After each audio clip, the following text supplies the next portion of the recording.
Perkenalkan, saya Alisa dari My EduSolve sebagai MC pada pagi hari ini. Kemudian kita juga telah kedatangan Kak Abdurrahman Aziz dari Niaga Hoster sebagai pembicara kita hari ini. Mungkin kita mau sapa dulu ya. Halo Mas Aziz. Halo Mbak Iya, apa Alisa. kabar Mas Aziz? Ya, hai. Baik.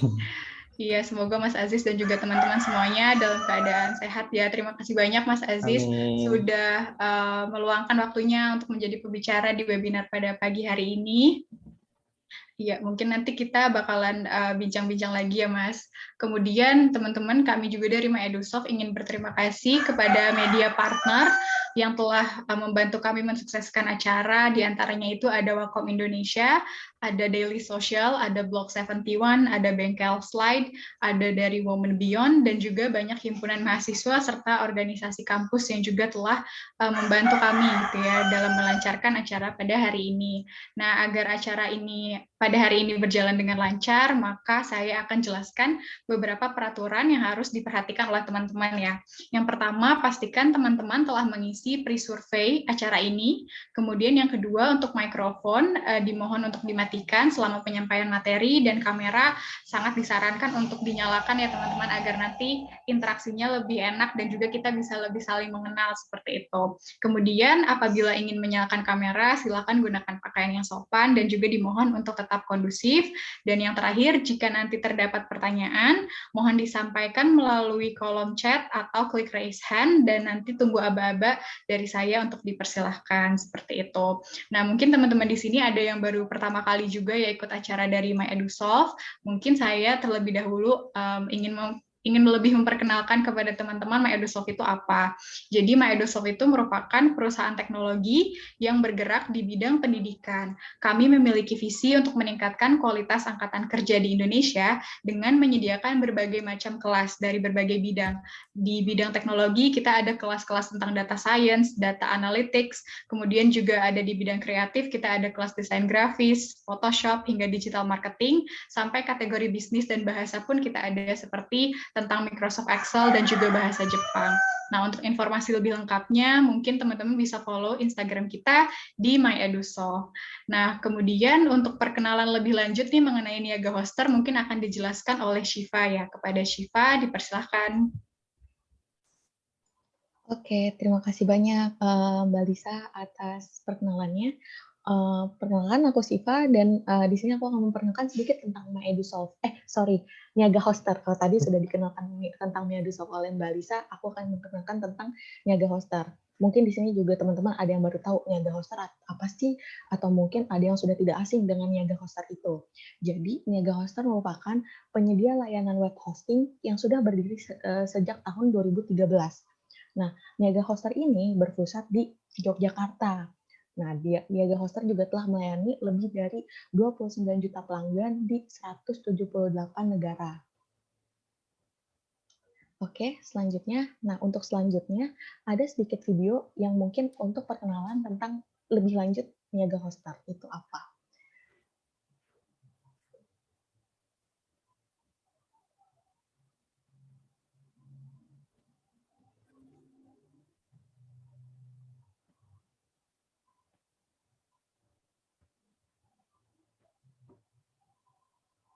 Oke, jadi ini adalah tentang Niaga Hoster, di mana tadi sudah seperti kita jelaskan, Niaga Hoster berdiri tahun 2013 di kota Yogyakarta dan sudah bergerak di bidang web hosting.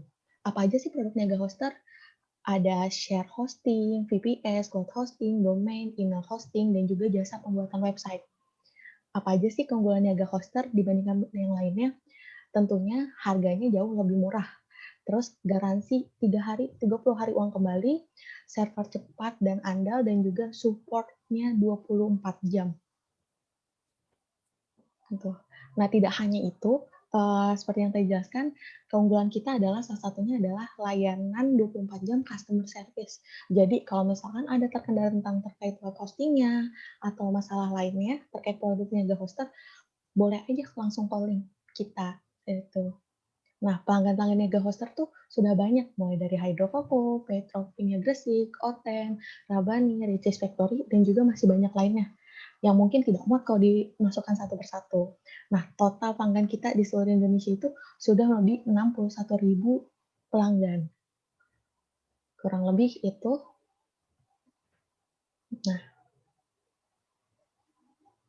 Nah, untuk tahu lebih lanjutnya, silakan kunjungi website kami di www.niagahoster.co.id. Itu saja. Terima kasih.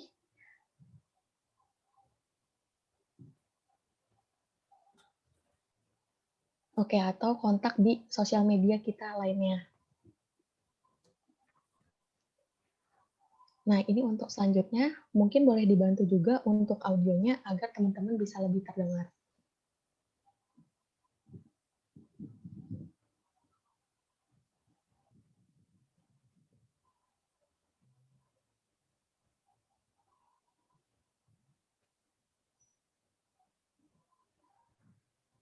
Oke, mungkin di sini ada kendala terkait audionya. Mungkin bisa langsung lanjut saja ke slide selanjutnya.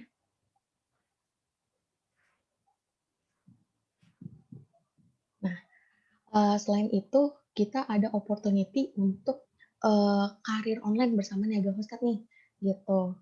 Nah, kenapa sih kita mengajak teman-teman untuk berkarir bersama Niaga Hoster? Karena tentunya flexible working hours, terus juga akses untuk reference book, training course, dan juga international conference, terus bantu support for creativity dan inspiring working culture, dan tentunya benefit lainnya dari sesama rekan kerja gitu. Nah, untuk tahu lebih lanjutnya terkait karir di Niaga Hoster, langsung saja nih kunjungi untuk teman-teman yang sedang mencari pekerjaan di www.niagahoster.co.id/karir. Mungkin itu saja perkenalan dari saya. Terima kasih banyak. Saya kembalikan kepada Mbak Alisa. Namun sebelum itu ada hal yang menarik nih sebelum aku akan kasihkan ke Mbak Alisa, yaitu di seminar kali ini, pada hari ini, ada hadiah-hadiah menarik, yaitu yang pertama, ada 2 hadiah official gloves dari Wacom Indonesia. Bagaimana sih cara mendapatkannya? Nah, cara mendapatkannya yaitu dengan teman-teman memberikan pertanyaan nanti ketika sesi Q&A, pertanyaan paling menarik akan mendapatkan official gloves dari Wacom. Seperti itu. Jadi apalagi teman-teman yang berkarir di bidang desain gitu. Pasti bagus banget perlu banget dong gloves ini gitu. Dan tidak hanya sampai di situ saja, ada hadiah menarik lainnya. Kalau tadi soal gloves, sekarang untuk lebih karena hari ini kan tentang portofolio ya. Bagaimana bisa mempresent dengan diri teman-teman. Nah, hadiah menariknya adalah kesempatan untuk mendapatkan Adobe Certified Professional. Gitu. Apa sih Adobe Certified Professional? Jadi, ini merupakan sertifikat dari Adobe-nya langsung untuk memvalidasi kemampuan teman-teman terkait dengan sertifikat Adobe. Seperti itu. Nah, kalau misalkan teman-teman mengambilnya sendiri secara pribadi, harganya yaitu 1.750.000. Namun kalau misalkan teman-teman berhasil, hari ini kita akan memberikan 2 untuk Adobe Certified Professional. 2 gratis kesempatannya. Yaitu dengan cara apa? Teman-teman membagikan pengalaman paling menarik ketika mengikuti webinar ini. Mungkin bisa diceritakan nih, oh iya, ternyata pengalaman dengan Mas Abdurrahman memberikan apa gitu di Instagram story-nya. Jangan lupa untuk tag MyEdusolve dan juga Niaga Hoster. Seperti itu. Oke, terima kasih banyak. Itu saja dari saya untuk perkenalannya. Jangan lupa nanti untuk memenangkan hadiahnya, yaitu pertanyaan paling menarik dan juga buat Instastory. Terima kasih, saya kembalikan lagi kepada Mbak Lisa. Silakan, Mbak. Ya, terima kasih banyak Kak Syifa atas perkenalan Niaga Hosternya, dan juga tadi ya teman-teman itu hadiahnya menarik banget. Jadi silahkan siapkan pertanyaan yang paling menarik dan juga nanti bagikan pengalaman teman-teman yang paling menarik juga melalui Instagram Stories-nya. Nah, kemudian langsung aja ya mungkin teman-teman biar nggak lama-lama lagi, kita langsung aja ke materi kita pada hari ini. Tapi sebelumnya saya mau memperkenalkan dulu nih Mas Aziz lebih jauh lagi ke teman-teman ya. Jadi Mas Abdurrahman Aziz ini merupakan seorang profesional yang telah bersertifikasi di bidang graphic designer. di bidang graphic design seperti itu. Dan juga beliau juga telah berpengalaman di bidang digital marketing dan juga website developer. Sekarang Mas Aziz ini bertanggung jawab di desain dan juga brand performance di Niaga Hoster. Sebagai tambahan lagi, beliau juga merupakan co-founder dari creative agency namanya Migunani Creative. Langsung saja mungkin ya Mas Aziz, saya persilahkan untuk dapat menyampaikan materi pada hari ini. Oke, Mbak Alisa, thank you banget waktunya. Bentar. Share. Oke, teman-teman udah kelihatan belum? Udah kelihatan belum, Mbak Alisa? Keren Mas, jelas Sip, banget. sip. Oke, kayaknya webinar dengan hadiah paling useful banget ya dapatnya Adobe Certified Program gitu. Gitu. Oke, mungkin ini kesempatan banget buat teman-teman juga sih kalau mau certified Adobe certification, karena emang useful juga ini apa certificationnya buat apa karir kalian kayak gitu. Oke, pertama-tama thank you banget. Selamat pagi gitu. Halo semua, kenalin aku Aziz, sering panggil Aziz, yang dimana sekarang jadi desainer lah di Niaga Hoster. Dan hari ini dikasih kesempatan sama MyEdusoft buat sharing bareng sama teman-teman terkait gimana sih bikin portofolio yang proper, yang mungkin bisa dibilang ciamik gitu kan, dan bisa yang bisa sampai dilirik sama perusahaan yang kalian incer kayak gitu. Karena tujuannya jelas, portofolio itu mostly orang tujuannya itu buat ngasih apa impression ke perusahaan yang sedang diincer gitu. Nah, karena ini adalah tips yang datang dari opiniku dan pengalamanku, jadi aku aku bikin ini jadi portfolio creation for digital designer ala Aziz gitu. Jadi nggak ngedisclaimer, ini adalah tips yang dari aku aja. Karena tiap desainer tuh punya ciri khas masing-masing gitu loh, dan punya cara-cara unik tersendiri lah dalam crafting sebuah portofolio. Nah kayak gitu. Jadi nggak ada batasan sih teman-teman kalau bikin portofolio tuh kayak gimana. Cuman at least aku mau nyampein beberapa hal yang at least ada lah di dalam sebuah portofolio. Gitu. Next. Oke, kita hari ini mau diskusi apa aja sih gitu kan. Nah, mungkin yang pertama adalah apa sih sebenarnya portfolio designer? Ya mungkin kalau yang udah desainer mungkin udah tahu ya portfolio itu kayak gimana, bentuknya kayak gimana dan lain-lain. Cuman buat teman-teman yang mungkin baru atau ingin memulai karirnya di desain gitu, nanti kita akan bahas apa sih portfolio itu, dan penting nggak sih sebenarnya CV itu cukup apa bagi desainer, CV itu cukup nggak sih, atau udah cukup nggak sih, atau masih kurang kayak gitu. Nah, nanti kita bakal bahas di section ini yang what is portfolio. Terus yang kedua itu adalah start building your portfolio. Nah, di sini mungkin aku akan memberikan sedikit-sedikit insight poin apa aja sih yang setidaknya menurutku itu harus ada di dalam sebuah portfolio kayak gitu. Dan juga basic-basicnya lah, basic-basicnya tuh porto tuh at least harus ada apa aja sih, biar kalian tuh bikin porto tuh lebih terarah, lebih nggak bingung, wah harus masukin mana dulu, mana dulu ya, itu kayak gitu tuh nanti aku akan jelasin sedikit di start building a portfolio section gitu. Terus yang ketiga itu ada obtain experience and make it stand out. Nah ini nanti kita akan sharing lagi gimana sih atau hal-hal apa aja sih yang mungkin bisa jadi faktor untuk bikin porto kita tuh lebih stand out, atau misalnya itu lebih beda dari yang lainnya lah gitu, buat pembeda antara desainer satu sama desainer lainnya gitu. Nah, yang keempat itu adalah tips. Nah, ini tips dari personally aku sendiri, tips yang at least bisa kalian pakai lah, bisa kalian pertimbangkan atau bisa kalian coba untuk approach porto desain kalian kalau ke sebuah hiring gitu, ke karir gitu, ke kalian sebagai desainer gitu. Nah itu nanti aku bakal ngobrol-ngobrol di situ di section tips, dan juga nanti ada ini menarik juga, dapat kesempatan dari MyEdusoft juga buat ada sesi bedah portofolio gitu, audience portfolio discussion gitu. Nah nanti kita tektokan, mungkin semoga juga nanti yang mungkin kepilih apa portofolionya ada ikut juga di sini, jadi kita bisa ngobrol bareng juga konsepnya kayak gimana, terus kenapa kayak dia bikin kayak gini gitu. Dan itu kita nanti bakal bahas bareng-bareng sih. Nah gitu. Terus nanti yang terakhir ada Q&A. Nah Q&A dengan berbagai hadiah dari MyEdusoft. Nah nanti kalian disinilah tempat-tempat kita diskusi aktifnya, interaktifnya lah ya. Oke, mungkin kita langsung mulai aja ya. Kita mulai aja, yang pertama itu adalah graphic designer portfolio. Nah, eh, itu kita mau tahu sebenarnya ini tuh penting banget atau penting aja gitu. Nah, sebelum kita masuk ke sini dulu, kita harus tahu dulu lah terminologi atau apa ya, bahasa kuliahnya tuh, bahasa teorinya dulu lah. Portofolio itu apa sih? Nah, mungkin portofolio dalam sebuah desain itu yaitu kayak itu senjata utamanya kita sebagai desainer gitu untuk nunjukin show up karya kalian, skill, taste dari setiap desainer gitu. Nah, kenapa ada taste-nya? Karena emang benar-benar desainer tuh wah itu liar banget. Maksudnya liar tuh eh, nggak bisa diploting. Orang kayak ilustrasi kayak gini, cuman dia bisa aja ilustrasinya lebih lebih ada pembedanya dan lain-lain. Nah, inilah fungsi portofolio buat nunjukin jati diri kalian gitu.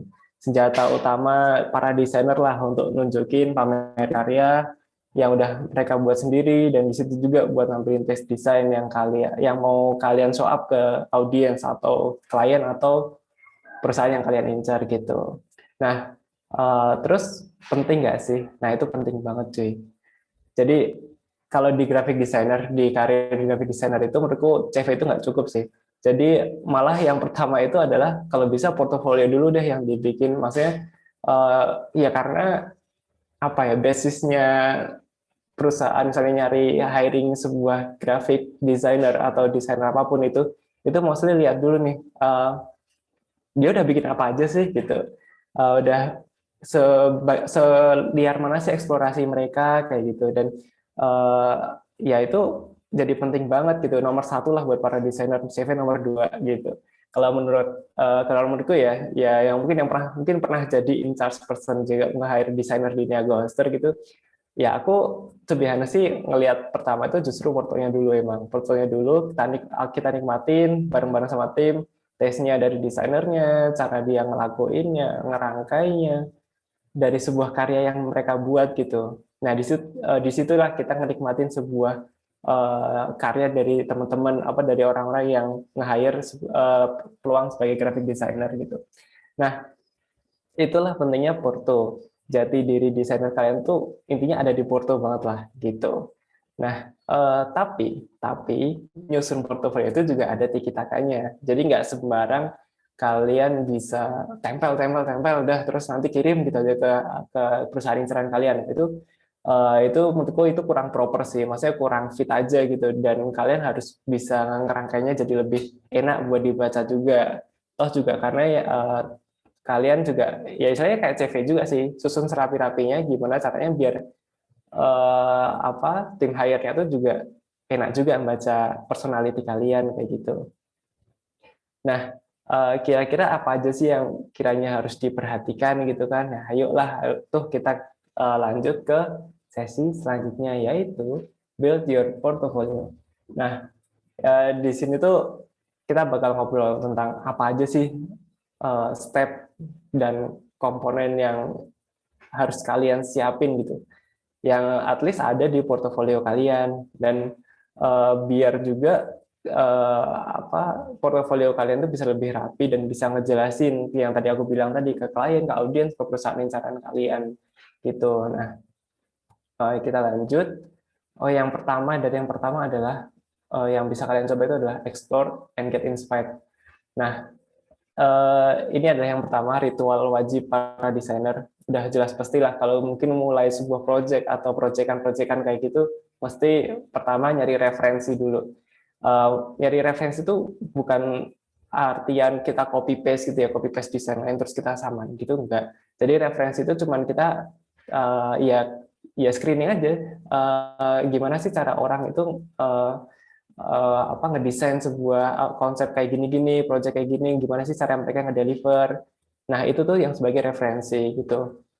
Nah, explore, learn, and get inspired itu cari tahu gimana seorang desainer itu ngejelasin gimana dia itu memperkenalkan karyanya, menceritakan karyanya, gimana proporsinya, gimana layoutnya, dan juga ngebuatnya itu jadi lebih enak gitu, nggak terlalu ramai, nggak terlalu riweh gitu kan, dan ya enak dipelajari gitu. Dan yang bisa kalian implementasikan itu harus kalian catat juga, misalnya oh oke lah, ini portofolio dari referensi orang ini bagus nih, aku dapat di Behance bagus. Dia simple, nggak rame, rapi, tapi tetap bisa ngejelasin dari karyanya gitu. Nah itu kalian bisa contoh tuh apa layout yang lebih minimalis mungkin, terus kalian ceritain dan lain-lain. Nah itu fungsi dari step pertama, yaitu explore and get inspired gitu. Cari referensi, jangan malas cari referensi. Oke lah, tapi nggak apa-apa kalau individual mau kayak gitu. Cuman at least desainer tuh menurutku lebih asik juga untuk melihat perspektif dari desainer lain. Nah, nanti kalian bakal dapat insight-insight yang lebih gitu. Oke, itu yang pertama, cari referensi. Yang kedua adalah think about your target. Itu buat hiring atau buat ngejual karya. Oke, mungkin banyak yang masih belum paham tentang selling artwork gitu juga ya. Jadi mungkin kalau misalnya di sini ada freelance font, bikin apa, desainer font atau desainer aset di Shutterstock atau di Freepik, ya ini juga salah satu portofolio juga kalian gitu. Jadi ada dua sih sebenarnya menurutku tuh, ngelamar aja atau juga bisa kita punya porto plus juga bisa dapat duit dari hasil-hasil yang udah pernah kalian bikin. Nah itu kalian putusin aja dulu, kalau kalian mau ngelamar sebuah perusahaan gitu, kalian tuh bisa mulai dengan kayak bikin print portfolio lah, ya yang PDF itu. Terus kalau kalian mau ngejual sekalian aset-aset atau apa ya, hasil-hasil karya kalian, itu juga bisa bikin ya udah, bikin website sendiri, terus dikasain plugin WooCommerce gitu. Jadi kayak marketplace kayak gitu tuh juga bisa, nanti beli websitenya di Niaga Search lah, promosi.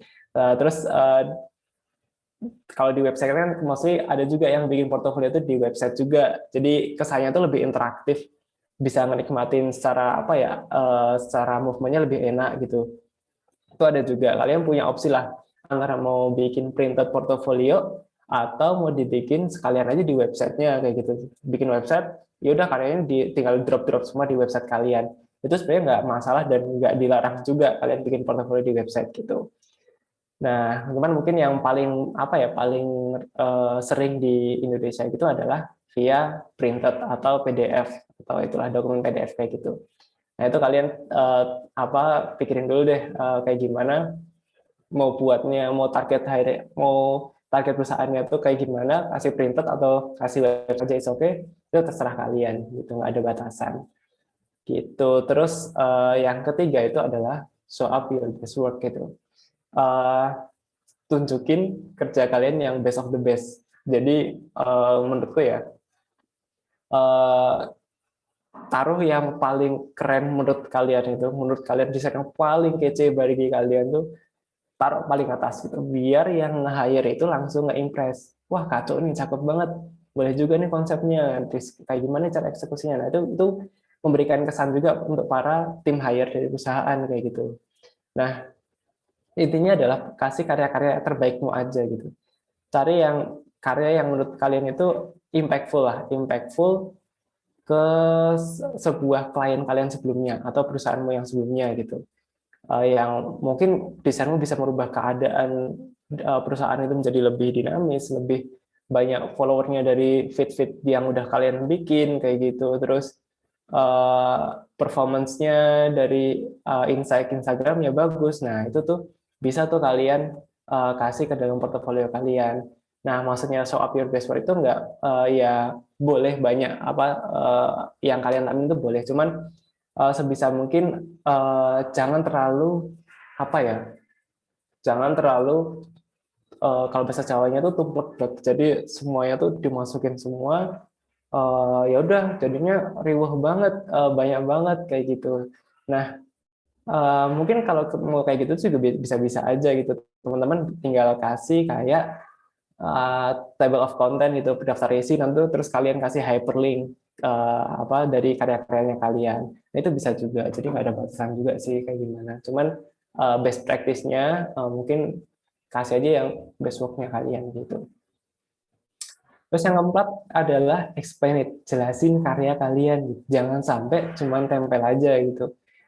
Oke lah, bagus banget karyanya, abstrak banget, gila, keren, kacau gitu. Cuman akhirnya itu mungkin akan menjadi sedikit merugikan teman-teman juga sih menurutku, karena nantinya tim hire, mungkin tim desainer yang lagi nyari hiring itu tuh apa ya, sok nilai gitu, jadi dia nilai secara subjektif, wah ini cuman kayak gini-gini doang, cuman garis gini-gini doang, tapi mereka tuh nggak tahu backstory-nya kalian tuh kayak gimana dalam membuat sebuah karya. Nah itu tuh perlu banget kalian jelasin kayak gimana dan kenapa kamu bikinnya nggak gini, nggak kayak gitu gitu. Nah ininya jelasin karena itu bakal ngilangin perspektif opini-opini subjektif dari tim hire-nya gitu. Nah, dan kalau udah semua cakep gitu kan, udah dibikin proper, udah rapi, ya jangan lupa kasih kontak kalian. Jangan sampai ini kelupaan karena nanti akhirnya wah lupa yang itu udah apa kontaknya nggak ada, yaudah cari yang lain aja dulu deh. Bisa aja sih kayak gitu. Cuman at least adalah kayak gini minimal ya di CV juga ada, di porto juga ada, at least ini harus ada sih. Ya minor things tapi menurutku ini sangat perlu gitu. Nah, oke lah, ini yang harus kita siapin dari bikin portofolio. Cuman apa sih yang harus kita hindarin? Nah, yang pertama itu adalah including team project. Jadi apa if you want give a credit gitu kan tentang project teman-teman yang bareng-bareng gitu tim gitu, sebisa mungkin sih ini sih kasih kredit ke teman-teman yang mungkin tim kalian yang sebelumnya pernah kerja sama itu dikasih kredit aja dan kasih kontribusi kalian tuh apa. Jadi nggak serta-merta project tim kalian langsung dimasukin ke portofolio kalian. Jadi sebisa mungkin memang kasih aja kreditnya gitu. Dan kalau misalnya mau ngasih tim project, ya udah kasih kontribusimu tuh di project ini tuh apa sketchingnya atau coloringnya atau retouchingnya atau apa. Nah itu kalian at least kasih lah poin itu buat kita tahu, oh berarti orang ini jagonya di bagian sininya nih, kita bisa taruh di sininya. Nah itu ngasih insight buat yang hire buat naruh jobnya dia bakal kayak gimana. Terus yang kedua adalah low resolution portfolio, ya at least kalau bisa high res lah, cuman at least 72 dpi lah kalau teman-teman desainer udah pada tahu 72 dpi, jadi nggak usah 300 dpi juga nggak usah terlalu, kecuali dicetak A3 gitu. Tapi menurutku 72 dpi udah cukup. Kalau misalnya emang benar-benar isinya foto semua, foto base semua, ya udah makasih aja link nggak apa-apa.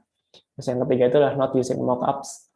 Jadi ini simple, tapi mungkin akan bantu kalian juga dalam eskalasi portofolio kalian.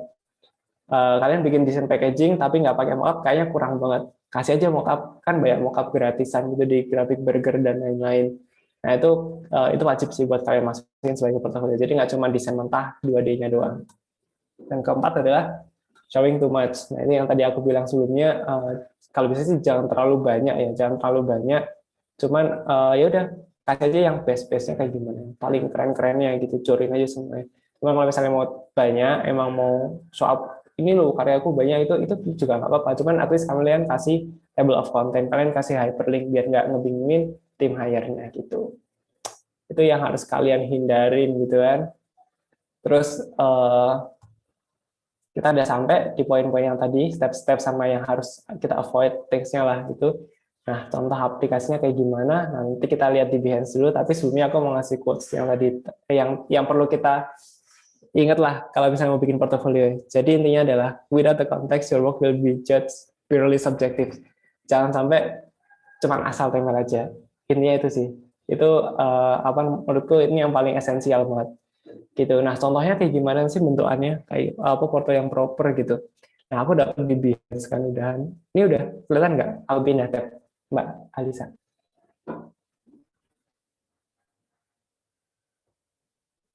Kelihatan pindah tab? Oke, oke. Aku harap ini kelihatan ya. Ini contoh portofolio yang menurutku proper lah. Dia ngasih deskripsi atau apa penjelasan di balik desainnya mereka kayak gitu. Typography, poster, bla bla bla dan lain-lain dibikin secara rapi. Ya at least kayak gini lah, ada hal-hal kayak gini nih yang ngejelasin tentang apa sih esensi dari desain yang kalian buat kayak gitu. Nah, karena kalau misalnya, oke lah, misalnya kita nggak ada ininya, nggak ada penjelasannya, ya udah kita mau nilai apa coba? Oh, ada orang senyum, home is where the heart is. Oh, oke. Terus apa esensinya itu? Nah, itulah yang mungkin harus at least dikasih penjelasan. Jadi nggak buta. Nah, ini juga penting banget nih early sketch-nya. Karena jarang-jarang juga sih orang desainer yang mungkin ngasih sketch-nya dulu di awal gimana, prosesnya gimana, ini sangat di-appreciate banget sih tentang hal kayak gini.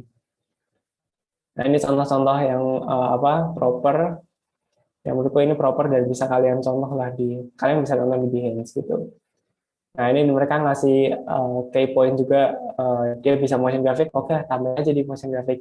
Nah, cuman kalau di printed emang nggak bisa, ya udah kalian bikin di Behance atau Adobe Portfolio, via Adobe Portfolio, atau bisa masukin ke website gitu. Gitu, mungkin kita lanjut dulu bentar tentang portfolio, nanti kita diskusi lebih lanjut aja.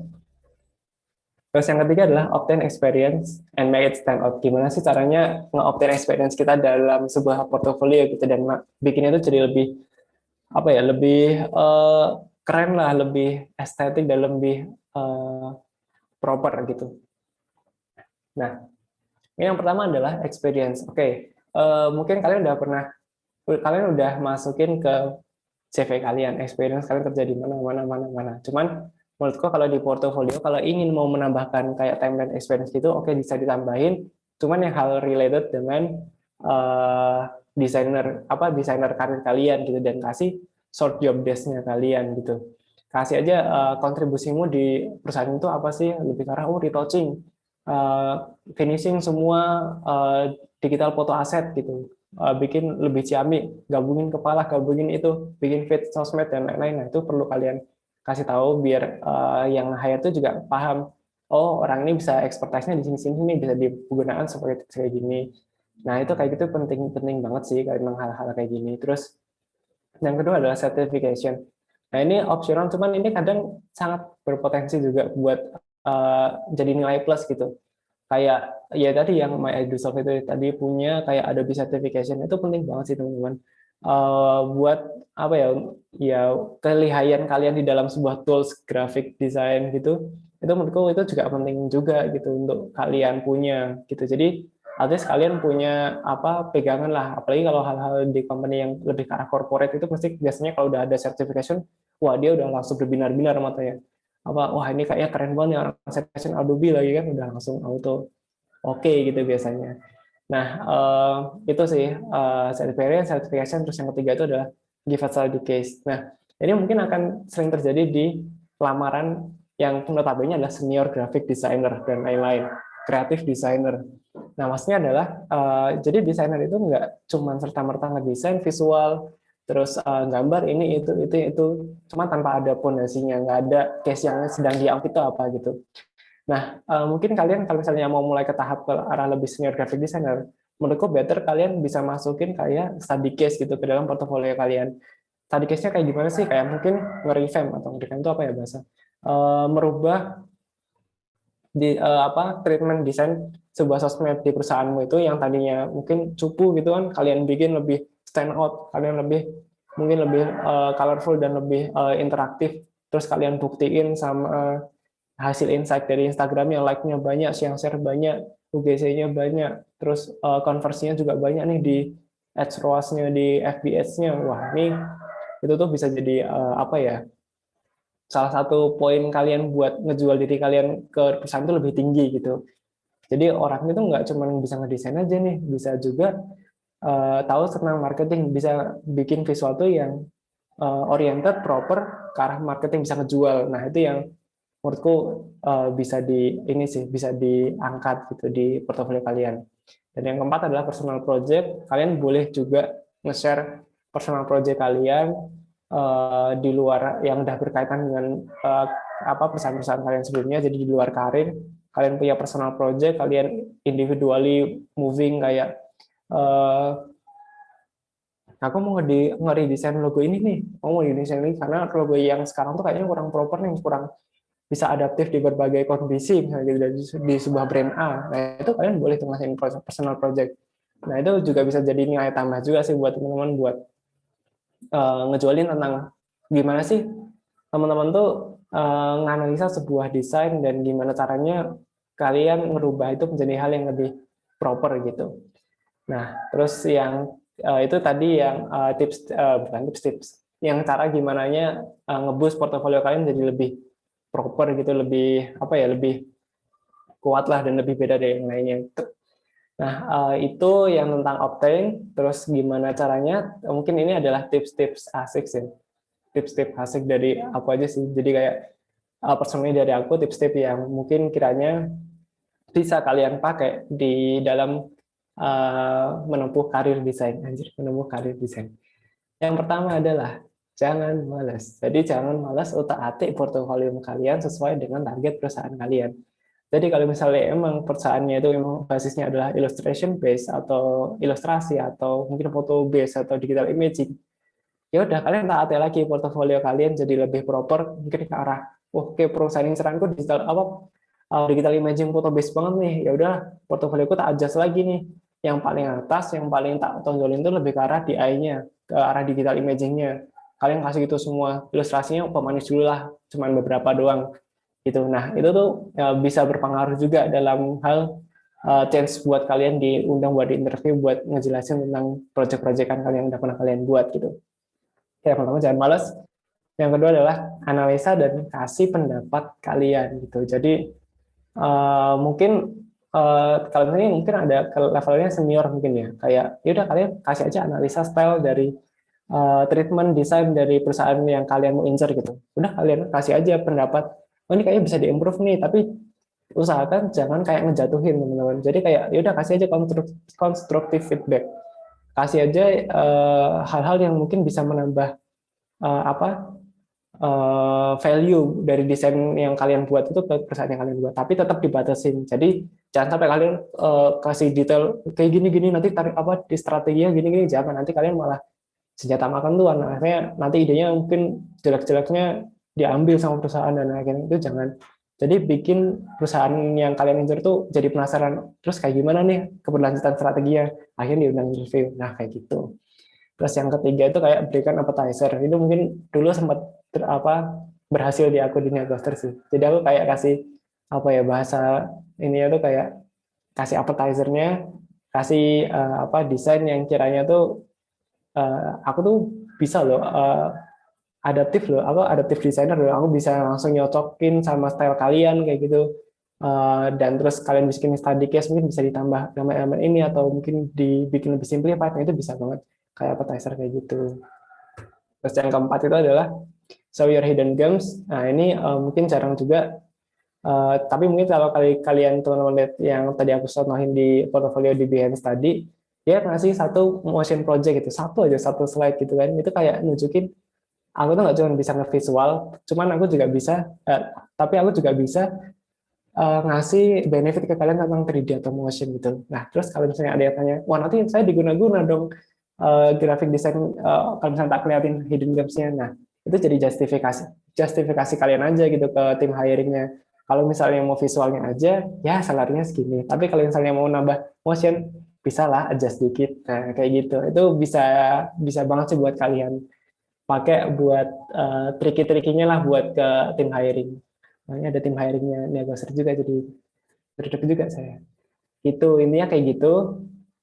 Tips-tips yang mungkin datang dari aku mungkin bisa kalian pakai, bisa juga kalian nggak pakai, ya terserah. Yang penting ini personally dari aku, dan ini udah pernah tak pakai juga dan ini lumayan impactful juga gitu. Nah itu mungkin itu aja sih dari tips-tips yang dari aku sekilas gitu. Terus yang ini kita masuk ke sharing-sharing. Sharing-sharingnya dalam artian kita bedah portofolio. Kita mulai aja langsung Mbak Alisa atau gimana Mbak Alisa? Ada bridging-nya dulu atau gimana? Iya, untuk review portfolio kayaknya langsung aja ya, Mas. Oke. Silakan Mas Ajis. Ntar aku pilih-pilih dulu. Ini nih, ada nggak Nisa Rosna? Nisa Rosna. Ini cakep sih. Ada Nisa Rosna nggak? Siapa sih dia? Bella. Tapi itu saja Nisa Rosna. Oke. Mungkin kita sedikit bedah bareng-bareng aja dulu lah ya, CV-nya salah satu dari peserta di seminar ini gitu. Nah, ini portfolio dari si Mbak Nisa Rosna Salsabila.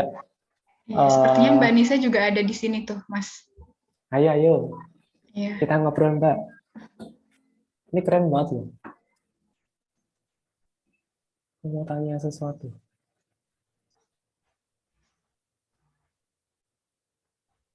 Oke.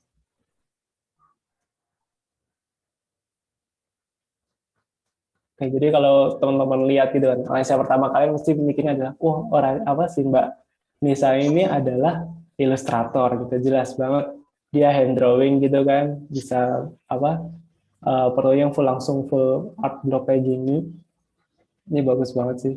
Nah ini sih yang tadi aku bilang, kalau misalnya emang dibikinnya banyak, apa karyanya banyak yang mau di show up, better dikasih table of content gini sih. Cuman lebih kerennya lagi nih Mbak Nisa, kasih aja hyperlink pakai Adobe InDesign gitu kan, kasih hyperlink di nomor-nomornya gini. Nah, ini bakal ngebantu banget buat yang langsung ngeklik ke antara pahlawan kecil, mini series dan lain-lain.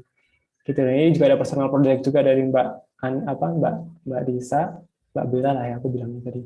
Bella. Nah, ini animation projectnya dari Mbak Bella nih. Nah, at least kayak gini sih teman-teman, apa yang kayak dibikin Mbak Nisa atau Mbak Bella, eh, karyanya udah diliatin nih, karyanya udah diliatin proper kan, full full page gitu lagi yang full page berwarna gitu. Menurut dia tetap nggak ngelupain memang hal yang apa sih background dari ilustrasi ini. Mungkin sinopsisnya tadi dia bilang sinopsisnya tentang cerita komik yang dia bikin, cerita cerpen yang dia bikin, terus karakter desainnya kayak gimana. Nah, ini kayak scope of work-nya dia, apa andilnya dia tuh di mana sih? Oke lah ini mungkin tim project gitu ya. Cuman dia ngasih jelas tahu kayak dia andilnya kayak frame by frame-nya, in between artisnya, sampai sound engineering-nya juga karakter desain ini proper banget sih menurutku. Dari yang Mbak bilang, wah Mbak bilangnya mana ya? Tanya-tanya banyak ini potensial banget ini. Nih mood board-nya dia bikin juga kayak gini nih hal-hal sederhana kayak gini mungkin sepele cuman ini bakal di-appreciate banget sih tentang hal-hal yang kayak gini masih sketch proses desainnya dia dan lain-lain dan itu ini cocok banget sih buat si Mbak Bella tuh buat nyoba aja internship aja dulu di agensi-agensi gede gitu kayak apa ya kalau ilustrasi itu kayak Paper Pillar atau mana ya Nyanya Kasur juga boleh gitu nanti bikin Twitter image dan lain-lain tuh boleh banget sih itu. Nah ini udah menurutku udah proper banget sih menurutku dari portofolio Mbak Nisa gitu. Nah personal projectnya dia juga ngeliatin yang misalnya tidak terkait dengan sebuah brand gitu, cuman dia tetap ada inisiatif buat berkarya gitu loh. Dia self improving juga dan nggak cuman apa nggak cuman itulah ngerjain visual yang dari company aja lah terus akhirnya selesai gitu. Ini nunjukin banget kayak passionnya dia tuh emang di ilustrasi gini dan hand drawing gini. Ini kayaknya dia bisa bikin line komik gitu juga kayaknya. Keren. Thank you buat ini Mbak Iya. Nisa. Cakep banget. Saya Iya, nggak ada mungkin orangnya. untuk Mbak Nisa, halo, apakah Mbak Nisa ada di sini? Mungkin bisa unmute langsung, dan kalau misalkan ada yang bertanya-tanya, mungkin ke Mas Aziz.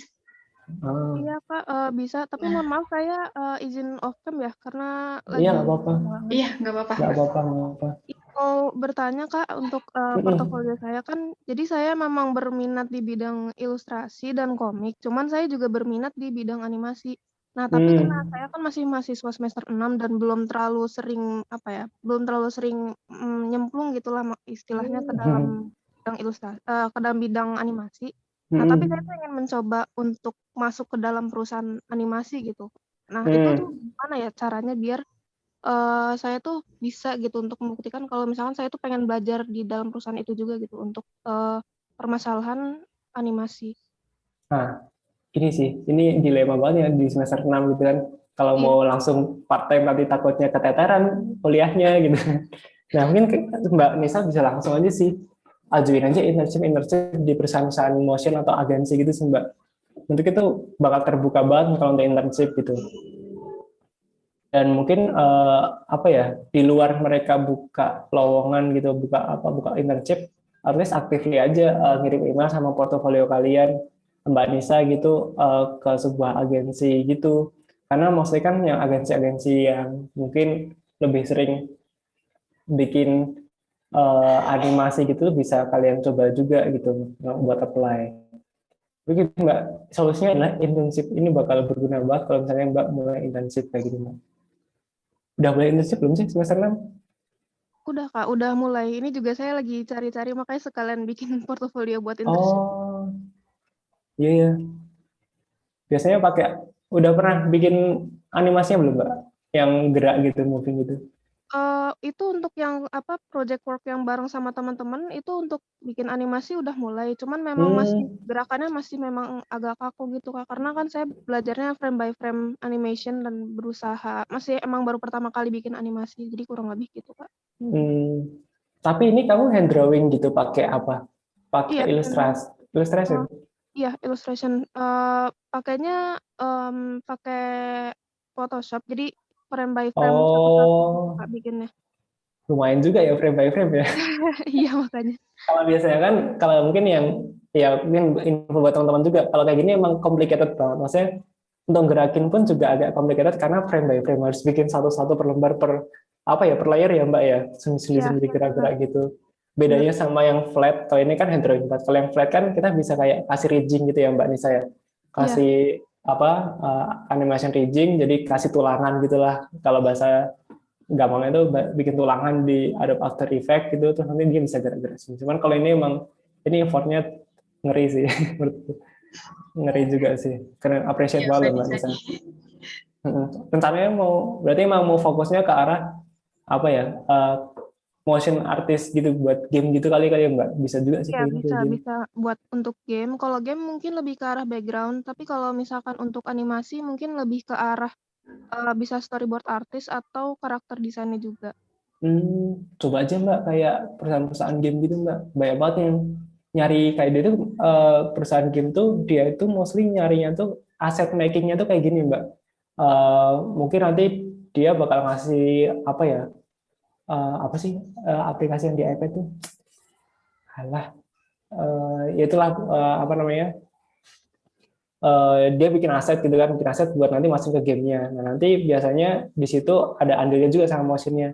Nah yang kayak gini-gini tuh yang paling sering tuh teman-temanku tuh mostly masuknya ke arah perusahaan game gitu. Ini bisa coba sih main internship kayak game atau apa kayak gitu. Bisa, boleh banget sih.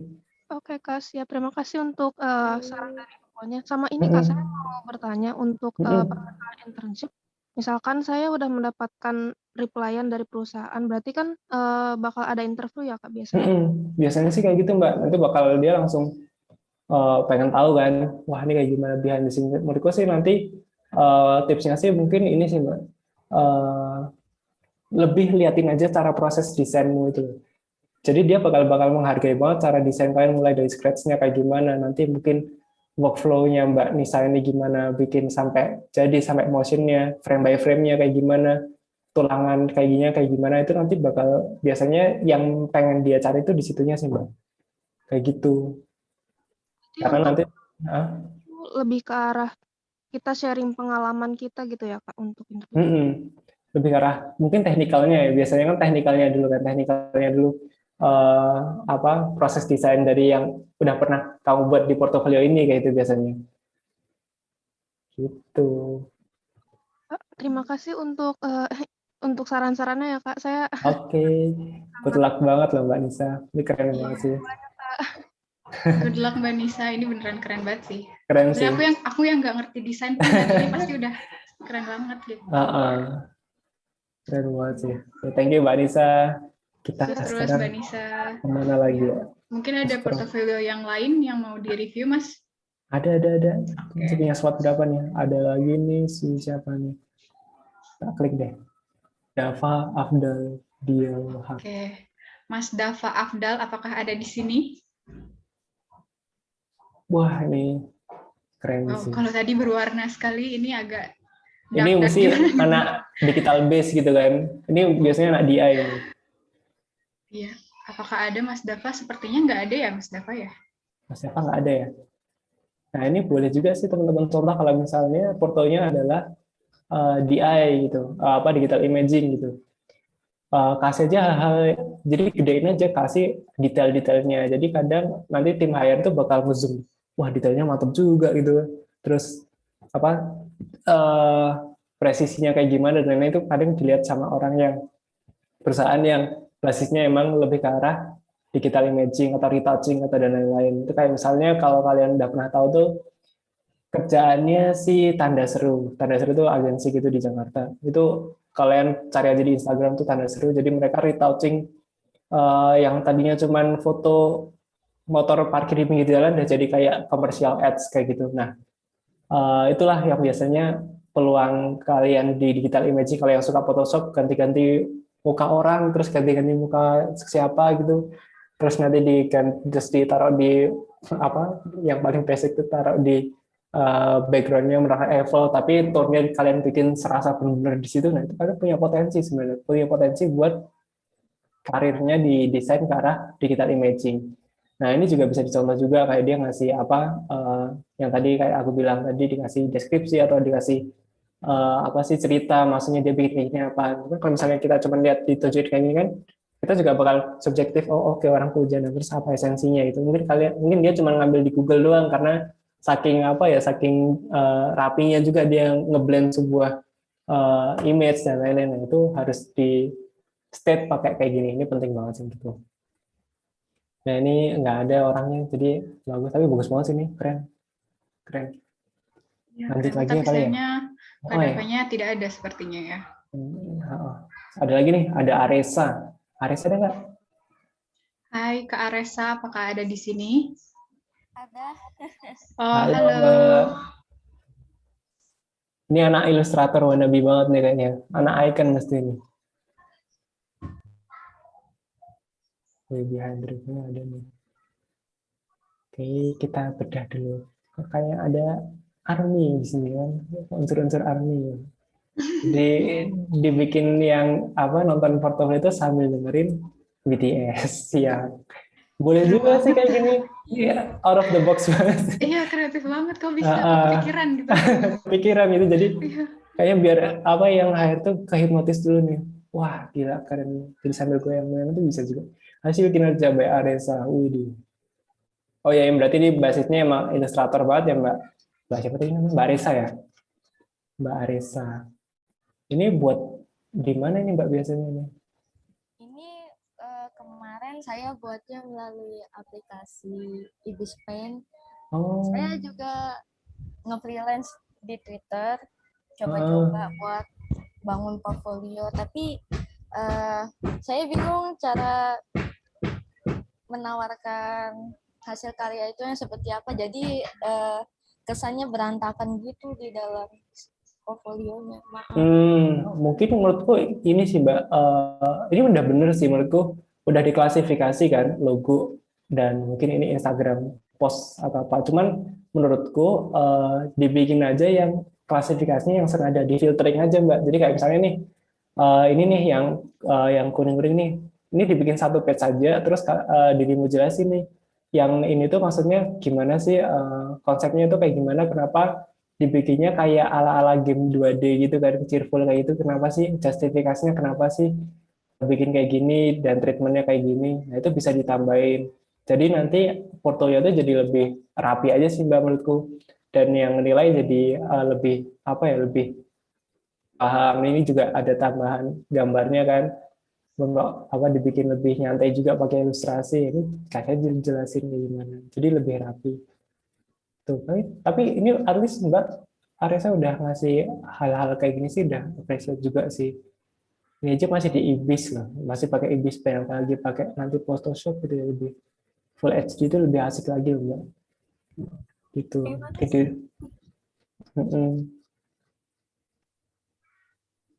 Keren.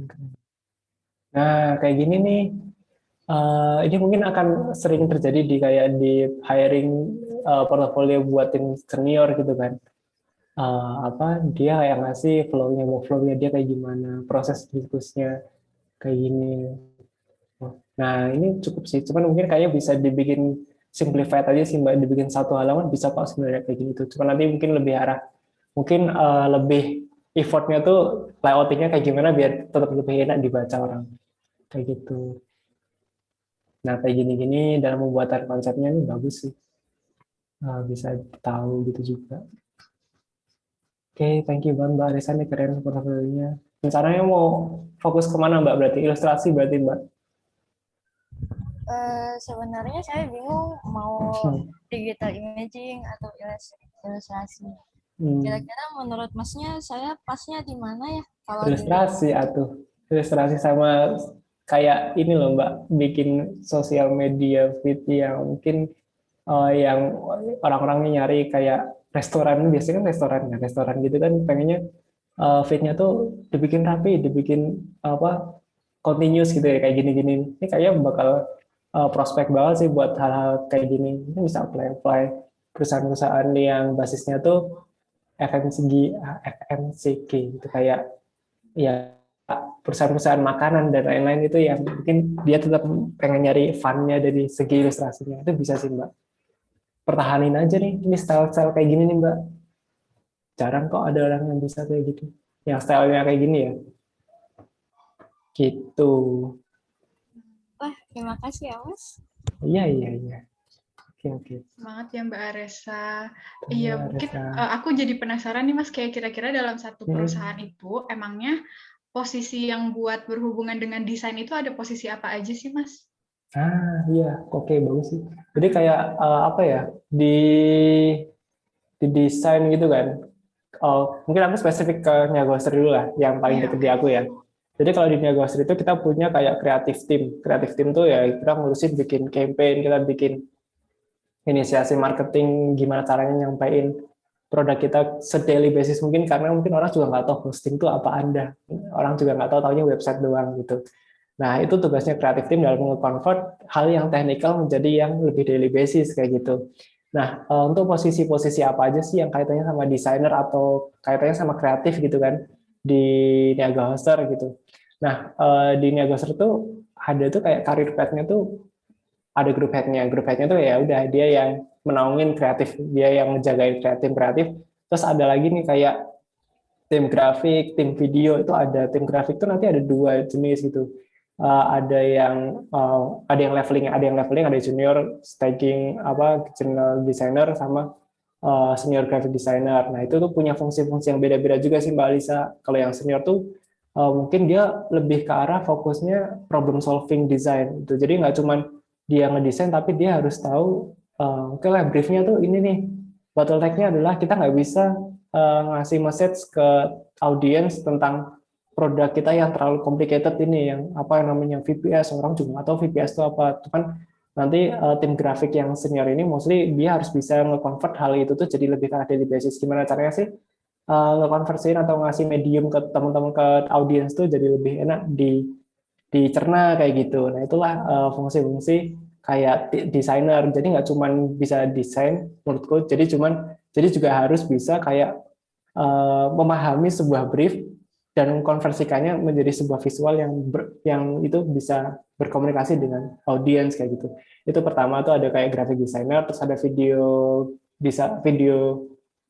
video editor, video creator tuh ada juga.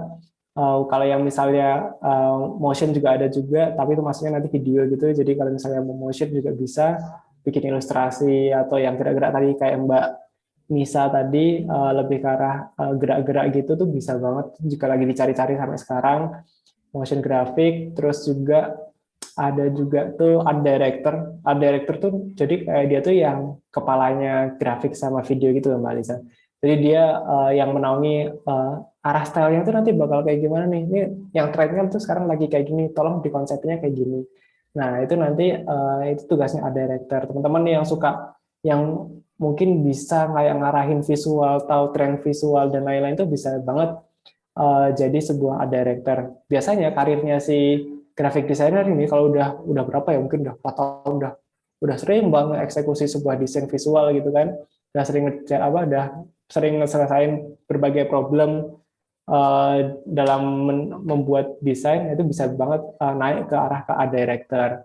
Terus ada lagi kayak mungkin copywriter, nggak bisa desain tapi bisa ngedesain sebuah kata-kata yang lebih cemerlang kayak gitu, kayak ya kayak hal-hal kayak contohnya tuh kayak iklannya kalian yang tahu Head and Shoulder itu, Soldier dan lain-lain itu adalah ulah dari apa copywriter gitu. Copywriter tuh jadi desain tanpa copywriter itu nothing gitu. Jadi benar-benar copywriter sama tim grafik ini emang benar satu teman deket banget lah gitu. Oke lah kalau nggak bisa copywriter, at least graphic designernya yang punya inisiatif buat mengkomunikasikan desainnya dia dan sedikit copy-nya dia tuh buat lebih eye catching dan bisa dipahami sama audiens kayak gitu. Terus ada lagi apa ya? Creative planner itu juga ada juga, dia yang lebih ke arah ngeplan plotting campaign-campaignnya gitulah Mbak, banyak banget kalau di desain mah. Betul. Jadi kayak gitu ya teman-teman, mungkin ada teman-teman yang agak masih bingung juga, semoga menjawab ya. Jadi nggak cuma top graphic design doang gitu ya Mas, tapi juga ada yang lain-lain kayak motion graphic designer dan lain sebagainya gitu. Dan tadi sih yang aku catat banget itu adalah alasan kenapa di portofolio kita tuh penting dijelasin juga ya, kayak perjalanan grafik, perjalanan mereka nyelesain works-nya itu kayak gimana, supaya hiring manager tuh tahu, oh kayak nih orang ngerti briefnya gitu, kayak gitu ya Mas. Iya, at least itu nggak, at least itu si hiring yang judgement-nya atau yang lagi nge-seleksi itu nggak nilai secara subjektif gitu loh kan. Kadang kan orang alah cuma bikin gini doang, ya, takutnya tuh hal-hal kayak gitu aja sih Mbak. Jadi sebisa mungkin ya udah kasih aja hal-hal sedikit short description dibalik dari sebuah artwork kalian tuh kayak gimana. Jadi akhirnya nggak menimbulkan ya ini tadi judgement yang subjektif gitu. Jadi eman-eman banget lah, karyanya udah bagus tapi nilainya cuma gitu doang, skip. Nah kayak gitu. Oke. Wah, jadi dapat banyak banget insight ya teman-teman. Ini kita kira-kira kayaknya kita langsung ke tanya jawab aja kali ya Mas Aziz ya. Karena ada udah banyak banget pertanyaan yang masuk di chat box. Iya, udah banyak banget. Kita dari yang paling atas dulu kali ya Mas. Ini ada pertanyaan dari Wayan Aristana Prawira. Pagi Mas Abdurrahman, sesama desainer grafis, tentu menunjukkan skill dan teknis adalah hal yang wajar dalam portofolio. Namun ketika bicara perusahaan, saat menilai portofolio dari kita, sebetulnya portofolio yang menarik itu yang seperti apa? Apakah desain dengan teknis yang bagus, tetapi kita nggak buat itu untuk klien yang prestigious, atau desain yang biasa aja tapi untuk klien yang prestigious, seperti itu. Wah, ini pertanyaan yang paling tricky banget sih. Bagus sih, Mas Wayan ya? Iya betul, Mas Wayan. Mas Wayan, wah Mas Wayan ini kalau di Niagaser dia NH2-nya tim produknya. Oke, Mas Wayan ini bagus banget sih pertanyaannya. Jadi kalau pengalamanku, jadi pas ketika jadi in charge person di hiring di Niagaser gitu kan. Portofolio yang mungkin bisa langsung ngena di hati perusahaan yang incaran adalah portofolio yang sedang mereka cari, alias misalnya ya dia nyari ilustrator, ya udah kalian bikin aja porto yang mostly teknikalnya lebih ke arah ilustrasinya, ya cari aja desain proses kalian dalam membuat ilustrasi yang lebih kompleks dan lebih lebih rigid gitu kan, dan hasil yang lebih impactful. Nah itu mungkin akan lebih dilirik lebih lama daripada yang lainnya gitu. Karena mostly oke lah si perusahaan ini ngincer ilustrator, tapi yang kita nge-apply mostly portonya DI, cuman ada sih sedikit ilustrasi. Nah itu tuh biasanya tuh mostly di skip dulu gitu. Halo, tadi ada masalah? Ada yang tidak sengaja ter-unmute, boleh dilanjutkan aja Mas. Oke. Terus jadi intinya adalah yang tadi aku bilang, jangan malas aja ngutak-ngatik portofolio kalian gitu, karena perusahaan ini kan banyak banget yang nge-hire sebuah graphic design tapi graphic design-nya spesialisnya di apa dulu, ketahui dulu aja specialization yang sedang mereka cari aja baca aja job desk-nya dulu, dia tuh tipikalnya perusahaannya nyari apa. Kalau yang nyarinya ilustrasi, ya udah bikin aja porto kalian tuh lebih bobotnya lebih karena ilustrasinya aja dulu, DI-nya kasih aja sebagai bonusnya gitu. Cuman bonus-bonusnya itu kamu kasih yang lebih wow juga, jadi biar dia tetap mempertimbangkan, ini bisa ilustrasi, bisa DI gitu. Nah itu sih Mas yang mungkin bisa diimplementasi dalam bikin porto yang proper ke perusahaan incaran gitu. Karena ya tadi yang aku bilang, technical matters banget, tetap dikasih tahu dalam sebuah proses di portonya tentang, mungkin kalau misalnya dia nge-hire ilustrasi, ya udah kasih tauin konsep proses desain Mas Wayan dalam ngebuat sebuah ilustrasi versi Mas Wayan kayak gitu. Kenapa bisa efektif dan lain-lain, kalian Mas Wayan bilangin aja di situ, dijembrengin aja lah gimana caranya dan how impactful workflow-nya dari Mas Wayan buat perusahaan itu. Kayak gitu sih Mas menurutku. Mungkin ada tambahan atau pertanyaan lagi Mas Wayan? Kita diskusi aja Mas Wayan, sharing-sharing. Bagaimana Mas Wayan, apakah sudah terjawab?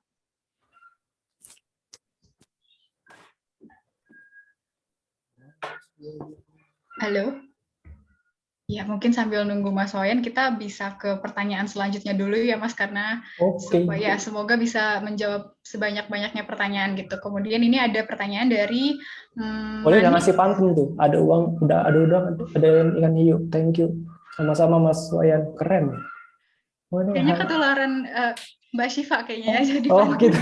di text box. Ini kayaknya dia bibit unggul copywriter juga nih Mas Wayan. Iya, ini ada pertanyaan dari Manik.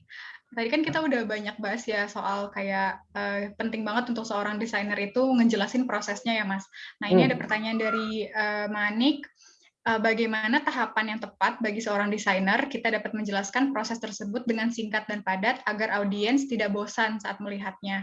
Terus, apakah Mas Aziz pernah mengalami art block? Kalau misalkan pernah, cara paling efektif untuk mengatasi hal tersebut seperti apa? Ini dia nih. Oke, thank you. Tadi namanya siapa? Manik. Mbak Manik berarti ya? Oke, Mbak Manik. Tentang ngejelasin proses kan. Oke, mungkin kalau proses, kalau di desain itu kan paling males yang namanya ngetik ya. Emang aku juga sebenarnya males banget ngetik. Even kayak slide-ku aja tuh ya sedikit-sedikit aja kayak gini nih. Menurutku sih cara yang paling efektif adalah kasih aja mood board-nya. Kasih aja pertama tulisnya aja mood board. Mood board tuh kayak referensi yang mungkin udah Mbak Manik cari gitu kan. Tempelin aja tuh mood board, terus akhirnya kasih step selanjutnya tentang concepting gitu. Nggak usah banyak-banyak, 3 aja gitu, 3 blok atau 3 sketchboardnya kayak gitulah. Ada 3 gitu. Terus prosesnya itu dalam artian mungkin vektorisasi ya. Pokoknya ngedesain dalam sebuah toolsnya gitu kan. Terus akhirnya finalisasi. Udah itu udah cukup banget sih Mbak. Jadi nggak perlu dibikin kayak diagram dan lain-lain tuh sebenarnya nggak perlu dibikin flow. Kecuali ini adalah UX designer atau UI designer, itu beda kisah lagi.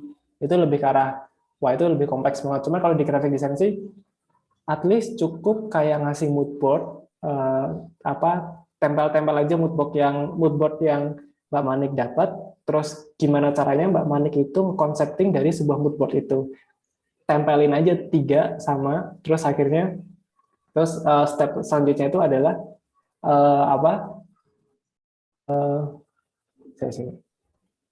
yang selanjutnya itu adalah dibikin toolsnya kayak gimana, pengaplikasian toolsnya kayak gimana dalam sebuah vektornya, terus baru nanti di akhir kasih aja finalisasi. Jadi kayak sebatas apa ya, di sini mood board kan. Moodboard lah. Nah, di sini moodboard, nanti di sini bawahnya kayak dikasih aja kayak apa namanya? Ya udah gambar aja sini, gambar gini kan. Ke sini sketching gitu kan. Sketching ini tools. Terus nanti pas di akhir baru kasih kayak retouching, selesai di retouch tuh kayak gimana bentuknya. Itu udah more than enough sih Mbak menurutku. Gitu. Ya kayak gitu aja udah cukup sih menurutku kalau dalam proses desain. Jadi nggak perlu kayak complicated banget gitu sih kalau untuk proses desain. Nah, terus caranya ngatasin art block kayak gimana? Nah, ini tiap orang beda-beda sih. Kalau aku makan aku istirahat keluar dari laptop ke depan gitu, ke teras itu lihat sambil lihat ya kalau di depan rumah ada pohon bambu ya udah liatin aja pohon bambu dan lain-lain. Pokoknya dibikin serefleksif mungkin aja sih. Jadi kayak maksudnya udah lupain aja dulu tentang apa yang sedang kalian brainstorming kan gitu. Ngeteh aja dulu, ngopi aja dulu. Pokoknya dibikin serelax mungkin. Nanti kalau misalnya udah moodnya udah kejaga, udah ya makanlah makanan yang kalian suka gitu. Apa yang kalian suka tuh pakai aja dulu. Nanti kalau udah selesai istirahat aja dulu, baru nanti balik lagi ke brainstorming. Nah itu biasanya aku mulai dapatnya di situ. Atau mungkin kalau yang nggak terbiasa dengan hal-hal ya kayak nyantui itu kan anak senja dan nyoba-nyoba gitu, bisa juga mungkin tetap keluar dari laptop. Menurutku tetap jauh-jauh dulu dari laptop, pakai aja HP ke depan atau ke teras atau ke tempat yang menurutku lebih enak, scroll aja mood boardnya di mana, di Behance kah atau di Dribbble kah. Nah itu tuh mungkin bakal dapet insight-insight gitu sih tentang di art blog. Atau enggak mungkin baca kayak di Medium kayak gitu kalau suka baca kayak gitu. Terus atau mungkin baca di YouTube juga prosesnya kayak gimana sebuah campaign itu terjadi. Kan banyak tuh kayak di YouTube tuh study case Head and Shoulder gitu. Kenapa mereka bikinnya shoulder dan akhirnya jadi apa the best campaign ever sampai penghargaannya nyampe ke dunia. Itu bisa banget Mbak Nani coba buat apa ya? Buat jadi interval istirahat ketika art block gitu sih Mbak. Ada pertanyaan nggak Mbak? Kita ngobrol Ya, gimana? gimana Kak Manik? Apakah sudah menjawab? Emang kalau misalkan udah mentok gitu, lebih baik nggak dipaksain gitu ya Mas ya? Bener sih, ini tadi mentokin malah kusut lagi nanti. Iya, kata Kak Manik, terima kasih banyak Kak untuk pendapat dan sarannya WKWK. Sama WKWK juga. Iya, semoga menjawab ya Kak Manik. Kemudian ada lagi nih Mas, pertanyaan selanjutnya dari Rico Smile. Sepertinya Kak Rico ini selalu senyum bagus Mas. Morning Kak, thanks for sharing. Aku mau nanya, perlu gak sih seseorang bikin beberapa jenis portofolio yang beda? Misalnya aku mau melamar jadi ilustrator, terus bikin portofolionya ilustrasi doang. Terus kalau misalnya jadi graphic designer, portofolionya graphic design doang gitu. Nah, itu yang aku lakuin juga sih. Mas siapa namanya? Bukan lupa lagi kan? Mas Riko. Mas Riko. Nah, itu yang aku coba juga sih Mas. Terutama saat aku menjadi job seeker gitu. Karena apa ya udah plotting aja portofolio kami sesuai dengan sesuai dengan expertise-nya dari perusahaan yang mereka pengen gitu. Karena menurutku kalau misalnya perusahaan kan mungkin nggak cuma dapat 1-10 CV itu nggak cuma yang sampingnya lebih dari 10 portofolio lah. Dan mereka biasanya langsung pengennya nyari udah langsung to the point, cari orang yang benar-benar orang ilustrasi. Nah biasanya kayak gitu. Nah kayak gitu tuh bisa disiasati dengan kita menyesuaikan portofolio kita dengan apa yang mereka harapkan. Itu adalah step menurutku yang melelahkan, cuman itu cukup terbayarkan kalau misalnya emang bisa langsung dapat nyantol ke perusahaan yang lain terus akhirnya dipanggil ke interview. Itu udah bersyukur banget sih, udah masuk interview itu udah itu salah satu at least itu kita kepanggil interview aja lah gitu. Jadi sesuaiin aja sama perusahaan yang mereka pengen tuh desainernya tuh yang kayak gimana gitu. Jadi takutnya jadi juga kayak opini kan kita carinya ilustrasi, kenapa yang apply portofolio yang banyak di DI gitu. Padahal kita juga bisa di ilustrasi, cuman ilustrasinya mungkin dilatihnya cuma sedikit. Nah kayak gitu sih Mas Riko. Jadi stepmu dalam membuat itu nggak merugikan dirimu tapi juga tetap make sense dan itu useful juga sih menurutku. Dan itu yang aku pakai juga saat aku dulu menjadi job seeker. Iya, seperti itu ya Mas Riko. Oke, makasih jawabannya Kak. Nice answer. Wah, ya, sama-sama. Jadi disesuaikan ya Mas Riko dengan kebutuhan perusahaan biar perusahaan merasa bahwa Mas Riko yang mereka cari seperti itu. Gitu aja. Ya, kemudian ada lagi pertanyaan selanjutnya dari Christina Chandra. Selamat pagi Kak, saya mau bertanya, portofolio itu lebih baik quantity atau quality? Quantity atau quality? Okay. Terus apa alasannya? Terima kasih. Seperti itu. Oke. Kalau menurutku, kalau aku ya, personally ya, aku lebih suka portofolio yang lebih ke arah quality sih. Quality. Jadi, quality-nya dalam artian apa? Kalian show up at work gitu kan. Cuman tetap dikasih kayak hal-hal yang bikin orang yang lihatnya jadi, oh gini juga ya, oh gini toh. Oh bikin artwork kayak gini tuh ada backstory-nya apa. Nah, kayak gitu-gitu tuh hal yang mungkin jarang digunakan, cuman sebenarnya itu hal yang sangat di-appreciate gitu bagi tim hire sebuah perusahaan yang lagi nyari desainer. Apalagi carinya orang yang benar-benar desainer yang bisa nggak cuma ngedesain, nggak cuma eksekusi doang, tapi juga bisa ikut bareng brainstorming, bisa bareng-bareng menyelesaikan masalah. Nah, hal-hal yang kayak gitu sih yang misalnya dicari. Quality-nya adalah jadi portofolio itu kalau kuantitinya banyak, takutnya personal itu si tim hire itu jadi malas juga nge-scroll banyak karena maksudnya ada cari yang to the point. Biarin aja kita kasih quality. Kalau misalnya mau cari yang dia mau dive deep lagi, oh ini doang pekerjaan, mau ada lagi nggak? Nah itu biarin si tim hire tuh memanggil kamu duluan di interview gitu. Jadi nggak langsung kalian kasih semuanya, kasih aja pancingan dulu. Udah dipancing, udah dapat umpannya, baru kita ngobrol di interview gitu. Oke, seperti itu Jadi ya, jangan Mbak giveaway. Christina. Seperti yang tadi Mas Ajis sampaikan di awal ya, jadi jangan langsung tempel semuanya gitu ya Mas. Gitu, jadi lebih baik ya quality over quantity. Makasih Seperti sama-sama itu. Mbak Christine. Ya, semoga menjawab ya Mbak Christina. Kemudian ada lagi nih Mas pertanyaan selanjutnya dari Aldiano. Apakah ketika portofolio kita tidak sesuai dengan perusahaan tersebut, kita harus membuat ulang portofolio lagi demi di-hire oleh mereka? Seperti itu. Oke. Aku pernah ketemu sih, ini apa, job seeker yang kayak gini juga. Dan aku appreciate dan akhirnya tak panggil interview juga. Karena apa ya, tergantung sih. Mungkin yang pertama adalah kalian apa nge-submit portfolio yang general. Yang general dalam artian itu adalah ya DI-nya ada, semuanya ada, ilustrasi ada, dan kayak gini ada, dan terlalu acak atau terlalu scramble dan nggak sesuai dengan ekspektasi perusahaan gitu. Misalnya juga mungkin salah satu justifikasinya nge-revamp ulang atau nge-revamp ulang portofolio kalian itu adalah karena balasan email dari si tim hire-nya itu adalah kita style atau treatment desain kamu tuh nggak terlalu fit sama desain yang sedang kita cari misalnya gitu. Karena kita lebih karena fokus ke arah tim ilustrasi. Ya udah kalau kayak gitu, kalau tapi tetap kekeh mau nyoba lagi kan di perusahaan itu, bikin aja personal project, bikin yang misalnya kalau mereka nyarinya ilustrasi, bikin aja ilustrasi. Terus kalau misalnya dia emang dalam job desk dia pengennya lebih ke arah orang yang cepat adaptif gitu, adaptif kan dalam artian kan orang ketika di hire dia langsung bisa nyesuaiin sama stylenya. Ya udah bikin aja yang misalnya stylenya itu hampir mirip sama perusahaan yang kalian incer gitu. Bikin aja personal project dan lain-lain, mirip-miripin dikit. Jadi kayak mikir, wah ini kayaknya bisa nih kita pakai karena tinggal nggak usah kita ajarin lebih banyak, dia udah bisa mirip sama style kita kayak gitu.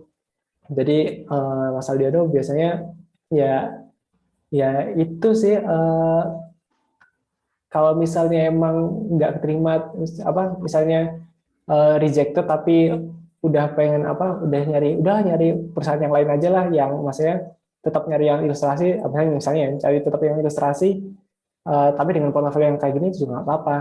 Maksudnya jangan memaksain aja sih kalau misalnya emang tapi tetap mau kekeh ya udah bikin aja personal project. Kalau saran gue sih bikin aja personal project, bikin aja stylenya hampir mirip sama tim sama perusahaan incerannya, baca lagi job desk-nya yang mereka mau tuh apa, baru nanti lempar lagi. Terus buat umpan kedua. Kalau misalnya umpan kedua gagal lagi, cari yang lain aja mas.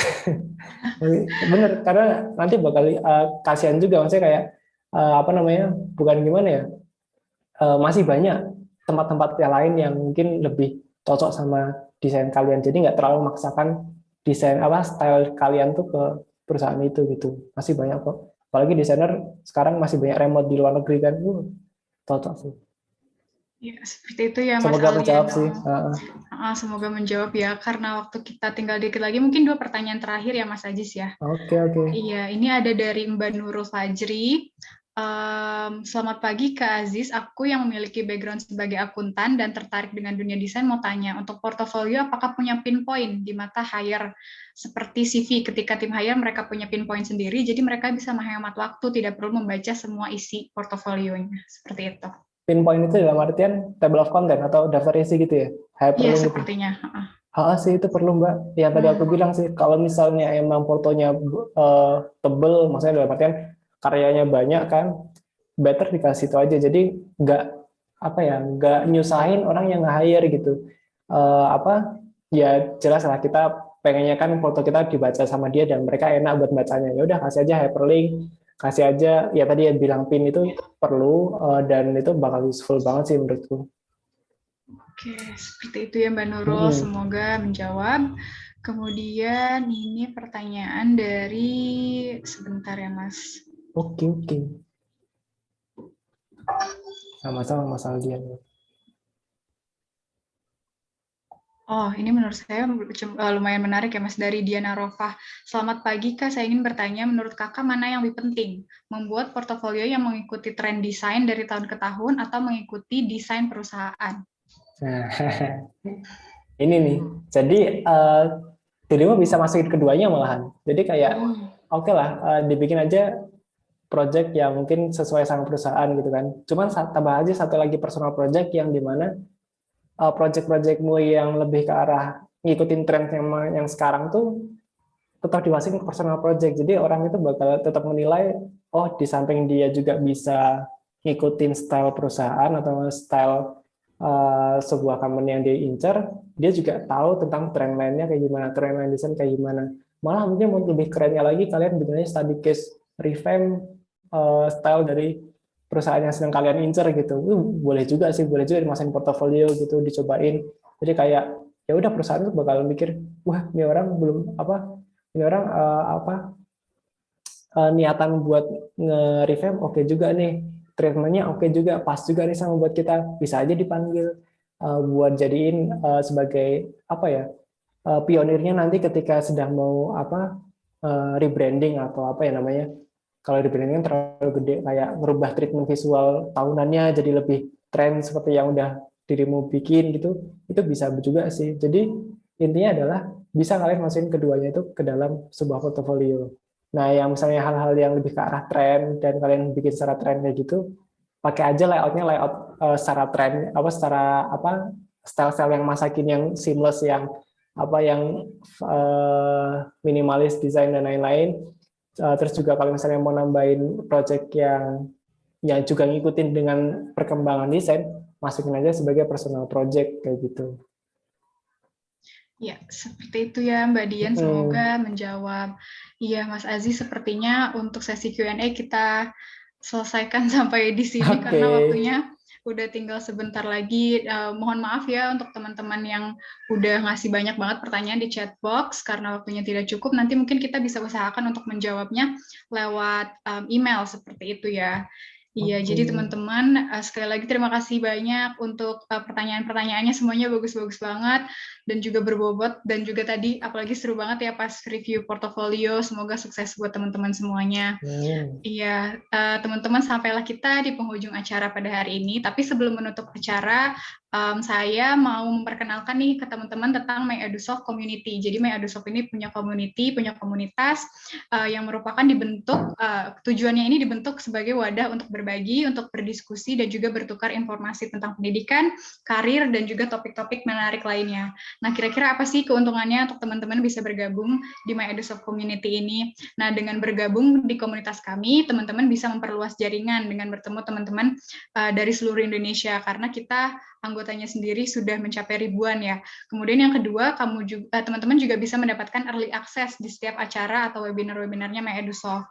Kemudian yang ketiga, teman-teman juga bisa mendapatkan penawaran eksklusif untuk setiap acara yang akan kami adakan. Dan yang terakhir, nggak sampai di situ juga, teman-teman bisa lebih update tentang info atau topik-topik menarik lainnya dan mendapatkan tips dan trik dalam berkarir.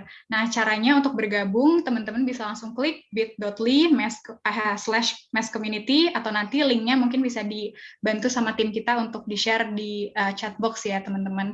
Nah, biar teman-teman nggak ketinggalan update terbaru juga dari kita, biar nggak ketinggalan webinar gratis selanjutnya, teman-teman bisa follow kita di Instagram @myedusoft atau juga di LinkedIn kita.